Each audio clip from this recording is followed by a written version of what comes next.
పాక హోటల్. కథ, రచన వాణి. వేణు శ్రీలక్ష్మి కొత్తగా పెళ్ళైన జంట. హనీమూన్కని సిమ్లా వెళ్లారు.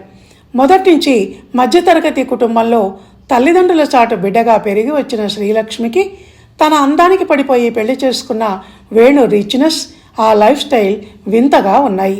ఎందుకో తన సింపుల్ లైఫ్నే తనకు బాగున్నట్టు, అందులో ఉన్న స్వేచ్ఛ, స్వచ్ఛత ఇందులో లేనట్టు అనిపించసాగింది.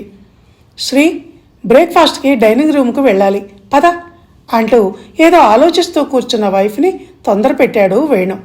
అది 5 స్టార్ హోటల్. ఎన్నో గదులు, పెద్ద పెద్ద కారిడార్లు, gym room, sports room, swimming pool అంటూ సకల సౌకర్యాలు అక్కడే ఉండటం చూసి ఆశ్చర్యపోయింది శ్రీలక్ష్మి. ఆ రూమ్ రెంటు రోజుకి 20,000 అని తెలిసి గుండెలు బాదుకుంది. ఏం తింటావు అని భర్త అడగగానే ఇడ్లీ అంది. అదోలా ఒక నవ్వు నవ్వాడు వేణు. ఇడ్లీ ముక్క తుంచి చట్నీలో ముంచి నోట్లో పెట్టుకొని, ఇదే ఇడ్లీ ఇదేం చట్నీ అండి, గడ్డి తింటున్నట్టుంది, టేస్ట్లెస్ అంది శ్రీలక్ష్మి. ఆ ప్లేట్ ఇడ్లీ ఎంతో తెలుసా? 500 రూపీస్ అన్నాడు వేణు. అవునా, 500? ఎందుకంత? దాదాపు అర్చినట్టు శ్రీలక్ష్మి. ఇది 5 స్టార్ హోటల్, ఇక్కడ రేట్లు అలాగే ఉంటాయి అన్నాడు గర్వంగా వేణు. ఆ మాట చెవుల పడగానే గబుక్కన ఇడ్లీ ప్లేట్ను ముందుకు లాక్కొని తినలేక తింటున్నట్టు తిని ఖాళీ చేసింది. అది చూసి ముసిముసి నవ్వులు నవ్వాడు వేణు. కారులో భర్త పక్కన కూర్చొని తన పుట్టింటికి వస్తోంది శ్రీలక్ష్మి. ఉన్నట్టుండి, ఇక్కడ కారు ఆపండి అంది. ఎందుకు అన్నాడు వేణు.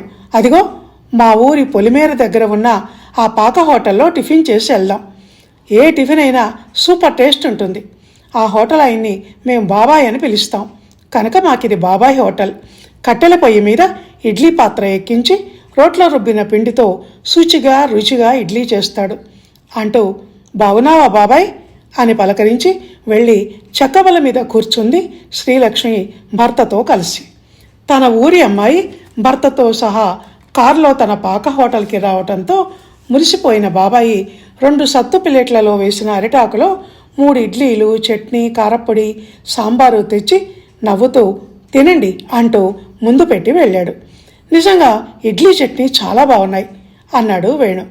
ఈ ఇడ్లీ ప్లేట్ ఎంతో తెలుసా? 15 రూపాయలు అంది శ్రీలక్ష్మి గర్వంగా నవ్వుతూ. అన్ని విషయాల్లోనూ ఎంత తేడా అనుకున్నాడు వేణు ఆశ్చర్యపోతూ. ఎప్పుడూ అంత చిన్న హోటల్లో తినలేదేమో, అదొక కొత్త అనుభవంలా అనిపించి గుడ్ ఫీల్ కలిగింది అతనికి. ధన్యవాదాలు.